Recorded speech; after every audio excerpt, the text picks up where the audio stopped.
So today, we're going to be doing a little test. Shout out to Bryson Sullivan on Twitter, who tweeted out the other day, which of these cars would win a one-lap qualifying shootout? The best car on the grid with 10% less power, the worst car on the grid with 10% more power, the best car on the grid with 10% more weight, or the worst car on the grid with 10% less weight? And I thought, that's a really interesting idea, and actually, I don't know, but I thought I'm actually positioned quite well to test this. I've done a number of F1 mod videos in the past, so I thought, let's give it a go. Of course, the 2022 game is not out yet. We're going to use the F1 2021 game, but to be honest, it's largely similar. I saw another graph on Twitter that said something like the gap between the front and the back is still around about 3%. Now, of course, the lap times are slightly slower in 2022. They've got different characteristics. It's not a perfect test, but it's not like, you know, the guys at the back are twice as far as they were in 2021. It should be a largely representative test. And first of all, we need to do some sort of kind of banker lap just to get an idea of what we're working with. So let's go jump to the side by side now with no mods at all, the completely standard Mercedes and Haas side by side.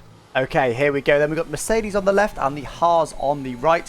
As I said, these are completely no mods. It's a completely standard game. Okay, I've modified the visuals slightly of the Haas, but performance-wise, they're completely standard. So no changes at the moment. We're just trying to get a bit of a benchmark here on the performance of each cars without any modifications at all. Now, I've chosen the Red Bull Ring circuit.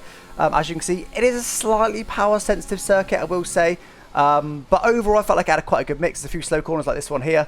There's obviously quite a few straights. There's 3 DRS zones, and there's also some higher downforce corners as well in the sort of middle to the end of the lap. So I thought that was a reasonably well-balanced track to do, even if it is a little bit more power sensitive. Now, we're seeing here already the Haas is slightly ahead of the Mercedes. We'll say as well, we're running completely standard setups for all of these tests, so I just not changed anything. The only thing I have changed is put the brake bias down to 50%, which is pretty much just what you need to run in this game. But other than that, we're running completely standard. And as you saw, the Haas there was slightly ahead of the Mercedes coming into this section, but now the Mercedes is really using its downforce and really running away. So we'll see if the weight could overcome that significant downforce advantage that the Haas has got, which kind of surprised me as well, actually, to be honest, because I thought the Haas was going to be quite draggy in the straights, but it seems perhaps the Ferrari engine is doing well, at least in the straights. And there we go then. There's the first lap complete. And that gives us a 1 minute 4.518 for the Mercedes and a 1 minute 6.490 for the Haas. So best part of 2 seconds per lap on this relatively short Red Bull Ring circuit. Okay, so I just thought I'd take you through exactly what I am changing for this mod.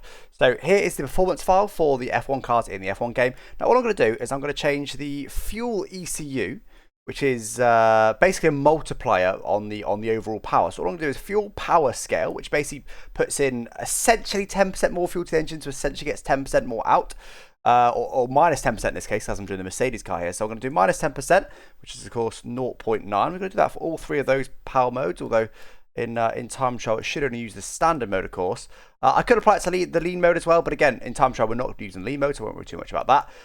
So 10% less power there for the Mercedes for those. And the only other thing I'm going to do is I'm also going to take away 10% power from the max deploy power from the ERS, which should overall give us 10% less power. So we've done the combustion engine and the ERS.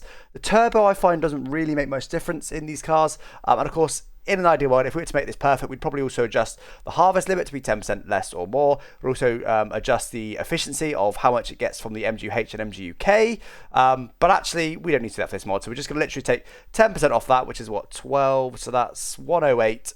108. Take off a 0 as well. There you go. So that's 10% less power. Now, so that's 10% less power on the combustion, 10% less power on the ERS recovery. Let's see how it is side by side with the Haas with the opposite. 10% more power for the Haas and 10% less power for Mercedes. Okay, here we go then, coming through the final turn with the mods I just mentioned there. The Mercedes on the left with 10% less power than I had before, and the Haas on the right with 10% more power than I had before. Now, we saw originally that the Haas was already a bit quicker in the first sector, so I'm expecting it to be quite a significant amount actually quicker in the first sector. Now, all of these laps were set on around about lap 2 or 3 of my run, so I didn't do too many laps, but of course I'm well rehearsed with the game. And you can see there the Haas is managed to pull away, not by an excessive amount. I've got to say, driving the car, I did expect to feel a bit more power than I did, and it just meant I could brake a little bit earlier when it's more power, a little bit later with less power, but overall it felt very similar. I've got to say, the exits were virtually identical, but as you can see, the lap time is fairly significant there. Quite a big chunk in the first sector, although the first sector doesn't include that last straight. Coming to the middle sector now, though, where of course the Haas is now going to start to struggle with lack of downforce, just like it did on the previous laps. The Mercedes should start to really come back at it, and that's exactly what it's doing. But the Haas at the moment is still ahead, so that power advantage is just enough to keep it ahead right now. Coming to another little straight here, allowing the Haas to stretch his leg a little bit more, but you can see by the banner at the top the top there. They are a lot closer this time, coming through the final couple of turns now. A couple more downforce corners, so maybe the Mercedes can just squeak ahead. Can it? It's actually pretty damn close coming through the final turn, and they are very, very similar, but slightly more powerful than the Haas, so it's going to just about get to the line first. But a 1 minute 5.2 versus a 1 minute 5.5, just 0.3 per lap between the two then. So that was actually really, really close, and much closer than I expected it to be. But overall, the Haas does overtake the Mercedes. So 10% power with the Haas, minus 10% power with the Mercedes. That allows it to overtake. But obviously, if you just did one of them and not the other, which I think was more the question from the Twitter thread, then you would not see an overtake. But yeah, combining them, actually very, very similar, quite surprisingly. So onto the weight mod then. So we're going to add 10% weight to the Mercedes and take 10% weight off the Haas to see if they can somewhat meet in the middle. And once again, I'm just going to show you how that's done in the game files. So it's called mass. For the files, there it is. Then the chassis mass is 749 kilos in the 2021 season, according to the game file. So 749 kilos. All we want to do is add, I'm just going to do it on a calculator here, add 10% weight to that, which gives us that number there, 823.9. I don't know if it allows decimal points, so I'm just going to round that up 2.4. So 824 kilos. So something like 75 kilos more on the mass, which is quite a lot more than the Haas originally weighed. So I suspect this will make the Mercedes slower than the Haas. I don't know. Let's do a side by side and find out. Here we go then, the final showdown. This is the one with the weight. As I said, it seems like quite a lot. 75 kilos we've added to the Mercedes. We've taken 75 kilos away from the Haas. And as we know, the Haas is already reasonably fast in the straight line, somewhat surprisingly. And I tell you what, this mod did feel a lot more different while I was driving it. I could really brake a lot later with less weight and a lot earlier with more weight. And it really, really felt, honestly, the Haas felt, I'd say, I mean, I haven't looked at the times yet, but I'd say easily as good as the Mercedes through the corners, which is quite surprising considering we haven't actually changed the downforce levels. And of course, it's a bit better in the straights as well because, you know, you can accelerate a bit easier with less weight, and you can also brake a bit later, of course, with less weight. And that's bearing out here in front of our eyes. You can see the Haas is already slightly ahead of the Mercedes after the long straight, so I'm expecting it to probably pull clear now. And I tell you what, the Mercedes did feel really, really understeer. It was really, I really had to adjust. I probably did the most laps with this Mercedes with extra 10% weight because it really took me a while to adjust to, oh God, this car's got no grip, just really trying to wrestle it through. And you can see that clearly in front of your eyes here. Look at the advertised board on the top, along the top there. Clear, massive, massive difference. Come for the final couple of turns now, and the Haas is absolutely miles ahead of the Mercedes. But then we have got 150 kilo difference between these two cars in front of us there. And there you go, coming to the end of the lap then. And that gives us a 1 minute 4.288 for the Haas and 1 minute 5.9 for the Mercedes. Now the interesting thing here is that Haas, that was enough time to just about beat the Mercedes with no mods. So if the Haas was able to, illegally, take 75 kilos off in 2021, they could have actually beaten Mercedes at least around the Red Bull Ring according to this game. So that's really is a significant amount. However, with the Mercedes adding 75 kilos to the Mercedes wouldn't quite have made it as slow as the Haas by around about half a second as well. So that's quite an interesting one.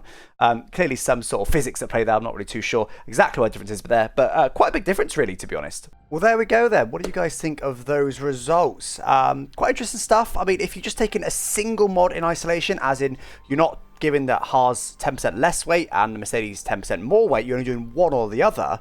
It was only the weight that could actually overcome the big gap. The Haas was able to beat the Mercedes with 10% less weight, but the Mercedes was not as slow as the standard Haas with 10% more weight, interestingly. The power seemed to sort of get somewhere in the middle, so the power wasn't enough to overcome it either way, so it wasn't enough to make a 10% extra power wasn't enough to make the Haas quicker than the Mercedes. Than the default Mercedes, and then vice versa. However, if you prime them both at the same time, if you give the Mercedes 10% less power and the Haas 10% more power, that was enough to overcome it by a little way, actually.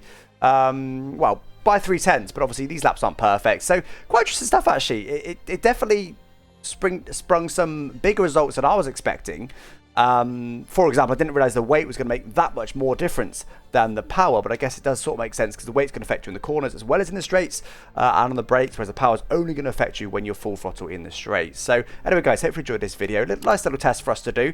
Let me know what you thought of the results down in the comments, and I'll catch you next time. Thanks for watching. Bye bye.